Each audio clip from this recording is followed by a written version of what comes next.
ஈரோட்டுல அதிமுக வளர காரணம் நீங்க தான் சொன்னீங்க. அப்புறம் ஏன் திமுக போனீங்க? திமுக இருந்து ஏன் விலகுனீங்க?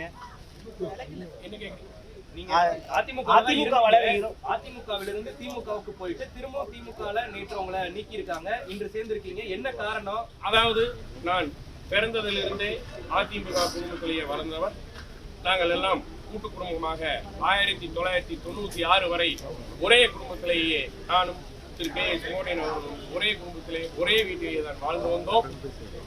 2019 எனக்கும் அவருக்கும் ஏற்பட்ட கருத்து வேறுபாட்டால் அவர் செய்த சில வேலைகள் காரணமாக நான் இந்த இயக்கத்திலிருந்து வெளியேற வேண்டிய ஒரு சூழ்நிலைக்கு தள்ளப்பட்டேன் என்பது நிதர்சனமான உண்மை.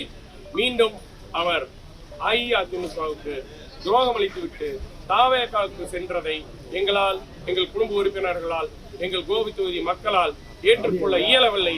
எனவே நாங்கள் மீண்டும் மாண்புமிகு வருங்கால முதல்வர் எடப்பாடியார் தலைமையிலே மீண்டும் இங்கே நாங்கள் வந்து சேர்ந்திருக்கின்றோம்.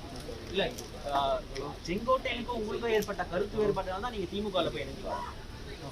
ஆமாம், திரு செங்கோட்டையன் அவர்களுக்கும் எனக்கும் ஏற்பட்ட கருத்து வேறுபாட்டால் நான் அஇஅதிமுகவிலிருந்து வெளியேறுவதற்கு கட்டாயப்படுத்தப்பட்டேன் என்பதே உண்மை. மீண்டும் தாய் கழகத்திலே நாங்கள் இணைந்திருக்கோம். ஈரோட்ல நிறைய பேருக்கு உங்களை மாதிரியான ப்ராப்ளம் இருக்கா சார்? கிட்டத்தட்ட எனக்கு தெரிந்து கோபி தொகுதியிலே 100க்கும் மேற்பட்டவர்கள் திரு கே செங்கோட்டையன் அவர்களால் வெளியேற்றப்பட்டிருக்கின்றார்கள் அஇஅதிமுகவிலிருந்து. ஈரோடு மாவட்டம் என்று எடுத்துக்கொண்டால் கிட்டத்தட்ட ஒரு 5000 நபர்களுக்கு மேற்பட்டவர்கள் திரு செங்கோட்டையன் அவர்களால் வெளியேற்றப்பட்டிருக்கின்றார்கள் என்பதே உண்மையினேயாகும்.